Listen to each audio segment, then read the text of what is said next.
So, welcome to Xbox with Morrpix and GoldTheDon. I'm Morrpix. I'm GoldTheDon. This show covers curated Xbox info. This show will release weekly on YouTube, Spotify, Stitcher, and more. And if you love Xbox, this is the show for you. We're going to start with top Xbox stories. This first one we're going to start with not really stories, a story per se, but there are some new Halo Infinite pictures that I wanted to Okay. share. So let's start with the first picture.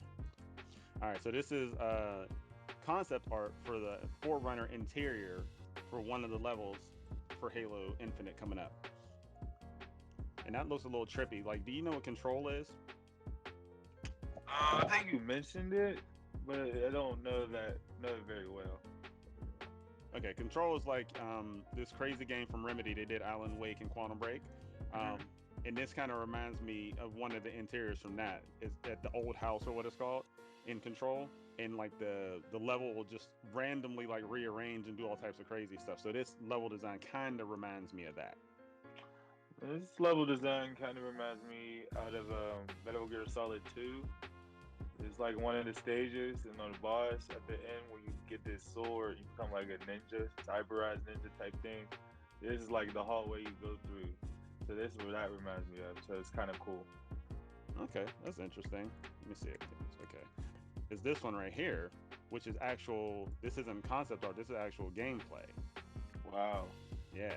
So, a little bit about it. Like when they did the reveal event, like I necessarily wasn't upset with the graphics. I was just excited about Halo. hmm Um, but, everybody complained. And so then they decided that they were going to redo the graphics engine. So in the end, we're going to get a better graphical showcase for the game or whatever. But yeah, this is captured on PC from the campaign. Okay. Look at that sniper rifle. It looks pretty high resolution and good to me. But I guess the other people didn't. Hey, I mean, Oh, at the end of the day, like they put a little bit more effort into it. They had more time, so we're gonna end up getting a better product. But I was just swole because I didn't get to play Halo last year. So yeah, they all right, forced a delay. all right. Next picture. So this is concept art also for another stage. That's very, very nice. Yeah. At first I thought it was an actual picture, but when I was looking at the file name, it's a concept art or whatever. But just the concept itself is just that's different from anything we've seen in any Halo. And I won't shame you publicly about your Halo experiences, but hmm this looks different from any Halo game that I've played so far, and I've beat them all except for Reach at this point. Okay. Okay, next picture. This is a multiplayer map. This looks like to be very fun to play on. You know what? Like when we played Halo 5 Guardians, me and Tax Relief the other day, like we hmm actually had a ball.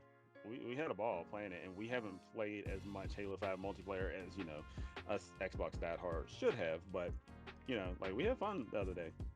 I'm gonna get you into Halo 5 multiplayer, and the cool thing about it too, now that I remember, is that Halo 5 multiplayer is going to be free when Halo Infinite comes out. So you don't even have to buy the game to just play multiplayer. So it'll be kind of like a Fortnite situation where if you want to play Infinite multiplayer, you just jump in.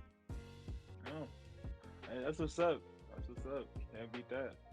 And you know what, too? Like that's honestly something that having Game Pass allows you to do because if a lot of people are going to be playing the game through Game Pass anyway, hmm why not make the multiplayer free where people can just play the campaign with their Game Pass subscription instead of paying $60 just for the campaign, like I was doing at one point for Call of Duty, because I didn't really care about the multiplayer for Call of Duty. I was a campaign guy.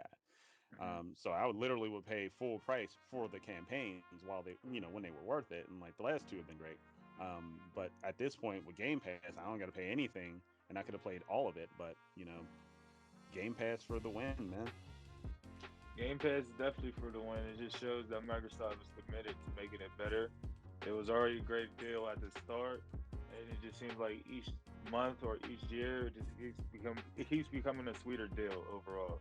So you can't complain. Game Pass is to me revolutionary. Yeah, So it definitely is, and it's something that if PlayStation and Nintendo also like took cues from, I mhm. think gaming in in total would be better for it. You know what I mean? Yeah. So how many people do you think are subscribed to Game Pass while we're on that subject? Uh, Probably over like I would say over like 3 million. Or 18 million. there's 18 million. Whoa, Game Eight, Pass. Wow, yeah, 18 million subscribers for Game Pass now, which is such a why, it makes so much sense. yeah, and I did the math last night. Like, if you do just like the median price, because you can do $10 Game Pass for PC Hmm. or console, or 15 and get both, like I do. But like, if you just did that number and put it in the middle, that's 2.5 billion a year, bro. Yeah, I mean, and that's how they're able to buy a Bethesda for 7.5 because they're like, oh, we'll make it back in 3 years just off Yeah. Game Pass alone. So all right, let's get back to Halo Infinite. This is a weapon called the Skeever. No, Clever. I'm sorry, the Skewer. This is a Skewer, and this is an enemy weapon. The enemy is called the Banished. I don't know what you know about Halo Wars 2, but they were the main bad guys in Halo Wars 2. And I was Hmm. just like, like I wish that we could play against them in a regular Halo game, and then boom, Halo Infinite, they're the main bad guys. Wow. Wow. Okay, so yeah, that weapon looks very, very deadly. I don't want to be skewered by it. So I mean, just yeah, look at the damn ammo right here.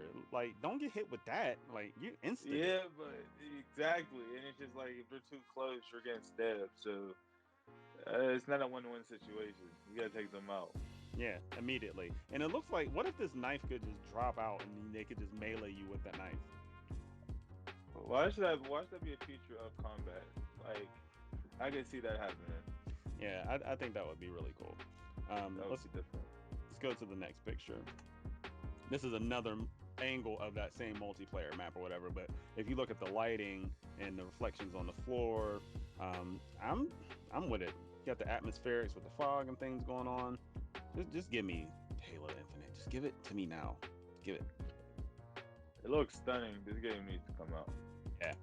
And then this is also gameplay or like captured from the campaign on PC.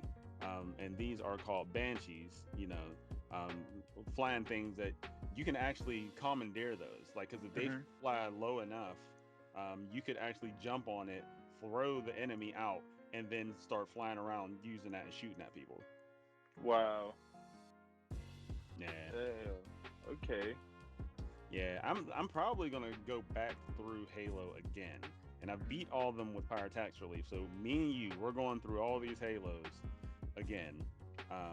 Well, It'll be again for me. It'll be the first time for you. Um, Yeah, but we actually probably could do that and then stream it. That would be cool. I'm with that. That sounds really fun. All right, cool. And then last picture from Halo is this one, also captured from the game or from the campaign. Mm. So All of these look stunning. Like, I can't wait for this game to come out. It just shows that, like, what people are trying to say, the main gripe of the Series X is that the games aren't out yet. But the games that are coming out look amazing. So it was just a matter of time. yeah, for anyone that's saying anything about that, I just say, pick up Black Ops Cold War and play that with ray tracing on. Watch Dogs Yeah. Legion, play that with ray tracing on. Play something like the Medium, which is only on next gen because the Xbox One and the PS4 couldn't run it. But you can only play it on Xbox and PC right now. But yeah, it's just like the games are coming. But like, what's different between this generation and the other generations, where the first year are games that are on both systems. Like, you see the difference when they're only on the next gen. Hmm. But luckily they didn't do that with all the shortages because of the microchips. You know what I'm saying? Yeah, it was definitely a smart business move because it left a lot of consumers out to dry. Just a lot of consumers would not be happy right now. But I think you know everything they're releasing so far, it's compatible with the whole Xbox family. So they keep having this um, inclusivity approach to their products. They're not phasing nothing out quickly. So I think Microsoft's on a good path with that.